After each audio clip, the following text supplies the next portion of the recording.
So welcome to Hamburg once again. Thank you very Goran. much. We're really happy to be back again. Looking forward to play tonight.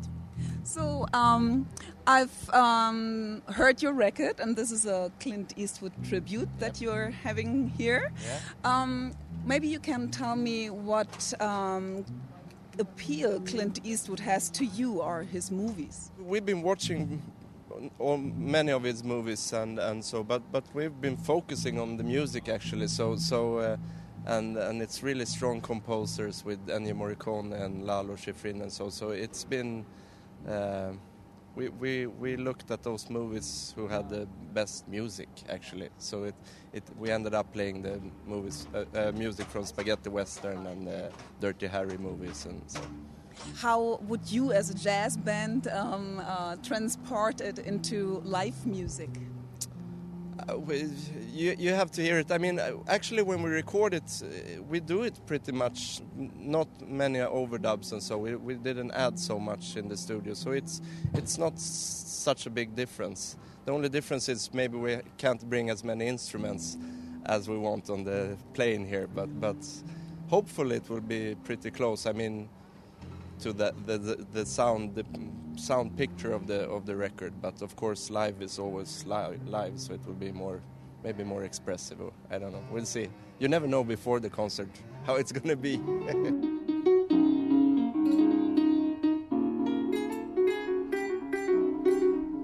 So maybe we can talk a little bit more about Oddjob. You're from Sweden, yeah. And how did you find each other in Sweden? What kind of scene was that like?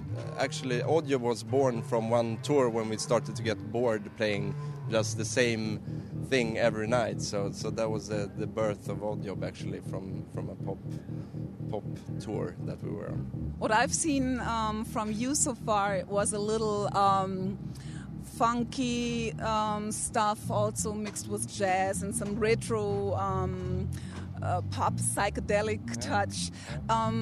Where did you get your inspiration from? Of course, from all kinds of music. I mean, we're really not only listening to one genre, so we get influence from all kinds. So it's difficult to name one, but really broad. But of course, when we listened for this specific album, it was really, I think there's a lot of interesting sounds in those, both the Morricone and Schifrin. Morricone was one of the first who started mixing up, not doing the regular symphonic orchestra, but adding whistling or people singing, so he added like a different sound flavor to it, and I think that inspired us a lot, even if we don't have whistling on the album.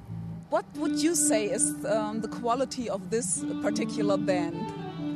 We are really, I mean, it's always easy to think that you're the best on something, but we are really always been a collective group. We're not so focused on the souling parts, more moving as an amoeba together, you know. So I think that's our strength, and we gave that a lot of focus, that we don't are so much focusing on our individual things as the group thing. And we rehearse a lot. We get together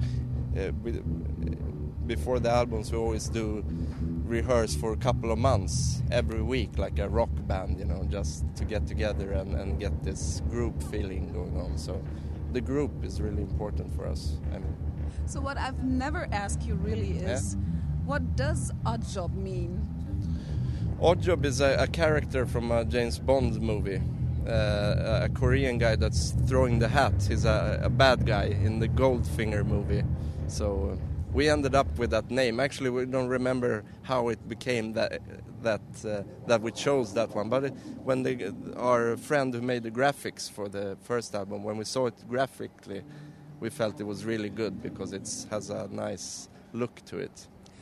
And it's also not a specific jazz name, because we didn't want to have like a quintet, or that. We wanted to have something that doesn't make you think in one genre, but it can be whatever. You don't know what it is actually. So you identify with the bad guy? This time, at least with the Clint, we're bad guys, but no, we're not so bad. We never have anything more to add. We're bad fantasy on that. No, we're just really happy to be here, and it's great weather, so we're going to enjoy it tonight. It's going to be really, really great fun, I think. Thank you, Goran. Thank you.